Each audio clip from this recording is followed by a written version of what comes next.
Hi friends, உமாவர்தகம் சேனலுக்கு welcome பண்ணுறேங்க. இன்றைக்கி வந்து நம்ம என்ன ரெசிபி பார்க்க போகிறோன்னு பார்த்தீங்கன்னா மஷ்ரூம் பிரியாணி தான்.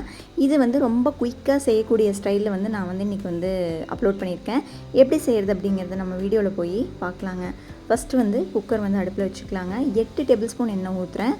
நெய் பார்த்திங்கன்னா அது வந்து 1 டேபிள் ஸ்பூன் நெய் வந்து போட்டுக்கலாம். ஸ்பைசஸ் எல்லாமே சேர்த்திக்கலாம். வெங்காயம் பார்த்திங்கன்னா 4 பெரிய வெங்காயம் எடுத்து வச்சுருக்கேன், அதையும் போட்டுக்கலாம். நான் எடுத்துருக்க அரிசியோட அளவுன்னு பார்த்திங்கன்னா 2 கப் அரிசிக்கு நான் சொல்கிற மெஷர்மெண்ட் வந்து பர்ஃபெக்டாக இருக்குங்க.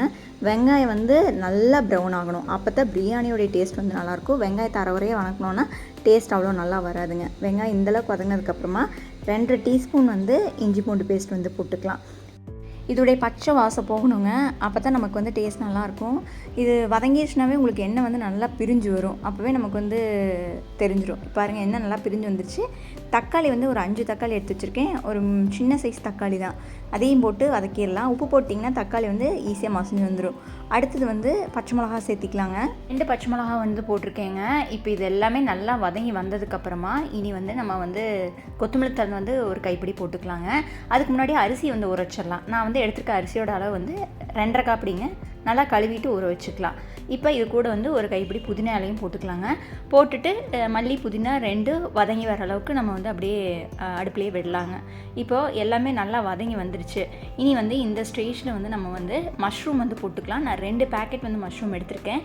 நல்லா கல்லுப்பு போட்டு மஷ்ரூம் வந்து நல்லா க்ளீன் பண்ணி நம்ம எடுத்துக்கலாங்க. தண்ணியில் போட்டு ஒரு 5 நிமிஷம் வச்சுருந்தோன்னாவே ஓரளவுக்கு அழுக்கில் வந்துடும். இப்போது இதை வந்து மஷ்ரூம் வந்து நல்லா வதக்கி விட்டுடலாம். ஓரளவுக்கு வதங்கினதுக்கப்புறமா ஸ்பைசஸ் வந்து சேர்த்திக்கலாங்க. வரமிளகாத்தூள் வந்து ஒரு 2.5 டீஸ்பூன் போட்டுக்கலாம். அடுத்து மல்லித்தூள் வந்து அதுவும் வந்து ஒரு 2.5 டீஸ்பூன் போட்டுக்கலாங்க. பிரியாணி மசாலா வந்து இப்போ போட வேண்டாங்க, இதெல்லாம் ஓரளவுக்கு வதங்கி முடிச்சதுக்கப்புறமா நம்ம போட்டுக்கலாம். உப்பு பார்த்திங்கன்னா 1 டீஸ்பூன் இப்போ போடுறேன். போட்டு இதை நல்லா வதக்கி விட்டுறலாங்க. இப்போ தயிர் பார்த்திங்கன்னா ஒரு 2 ஸ்பூன் தயிர் வந்து நான் எடுத்துருக்கிறேன். புளிக்காத தயிராக பார்த்து சேர்த்திக்கோங்க. அடுத்து பிரியாணி மசாலா வந்து ஒரு 3/4 டீஸ்பூன் சேர்த்திக்கலாம். இது வந்து பட்டை, கிராம்பு, ஏலக்காய் போட்டு அரைச்சி வச்ச பொடிங்க. இதே வந்து ஒரு வதக்கிடலாங்க. இனி வந்து நம்ம அரிசி வந்து சேர்த்திக்கலாம். அரிசி வந்து ஏற்கனவே நல்லா 20 நிமிஷம் ஊறிடுச்சு. முதலையே வாஷ் பண்ணி வச்சனால தண்ணி வந்து அந்த தண்ணியை நம்ம மெஷர்மெண்ட்டுக்கு எடுத்துக்கலாம். இதை வந்து 1 நிமிஷத்துக்கு நல்லா இந்த வெங்காயம் தக்காளியோடையே நல்லா வதக்கி விடுங்க. அப்போ தான் வந்து சாதம் வந்து வெந்து வரும்போது ஒன்றோட ஒன்று ஒட்டி வராமல் இருக்கும்.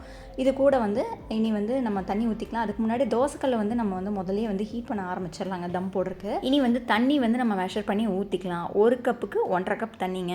நம்ம வந்து 2.5 கப் அரிசி எடுத்தனால 3.25 அளவுக்கு வந்து தண்ணி வந்து ஊற்றணும். அது ஏற்கனவே வந்து மெஷர் பண்ணி நான் வச்சுருக்கேன். அந்த தண்ணியை வந்து உள்ளே ஊற்றிக்கலாங்க.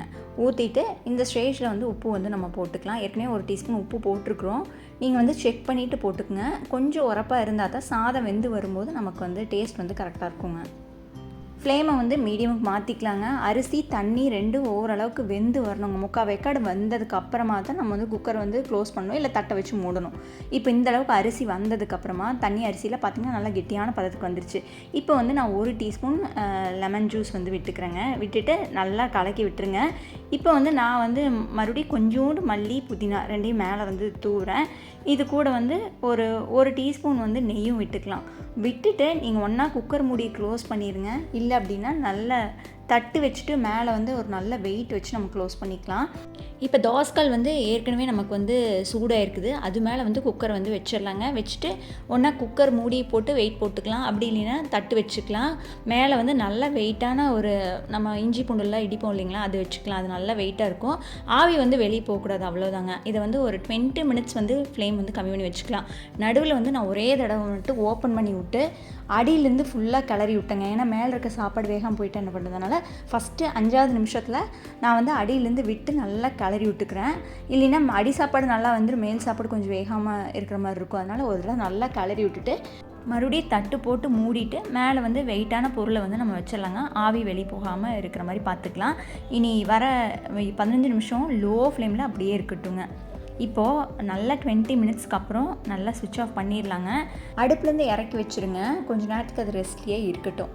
ஒரு 15 மினிட்ஸ் கழித்து ஓப்பன் பண்ணி பார்த்தோம் அப்படின்னா நல்லா கமன்னு வாசத்தோட மஷ்ரூம் பிரியாணி வந்து செம்மையாக ரெடி ஆகிருக்குது. இதை வந்து அடியிலேருந்து விட்டு நல்லா கிளறி விட்டுக்கலாங்க. அடி பிடிக்கவே பிடிக்காது, குழஞ்சும் போகாதுங்க. பர்ஃபெக்டாக ரெடி ஆயிரும். இந்த மெத்தடில் வந்து நீங்கள் செஞ்சிங்கன்னா குயிக்காகவும் செஞ்சு முடிச்சிடலாம். இந்த மஷ்ரூம் பிரியாணி வந்து கண்டிப்பாக உங்களுக்கு வந்து பிடிச்சிருக்கும் நம்புறேங்க. பிடிச்சிருந்த வீடியோக்கு வந்து ஒரு லைக் கொடுங்க, ஃப்ரெண்ட்ஸ் அண்ட் ஃபேமிலி கூட ஷேர் பண்ணுங்கள். நீங்கள் இது வரைக்கும் உமா விருதகம் சேனல் சப்ஸ்கிரைப் பண்ணாமல் இருந்தீங்கன்னா சப்ஸ்கிரைப் பண்ணிக்கோங்க. தேங்க்யூ.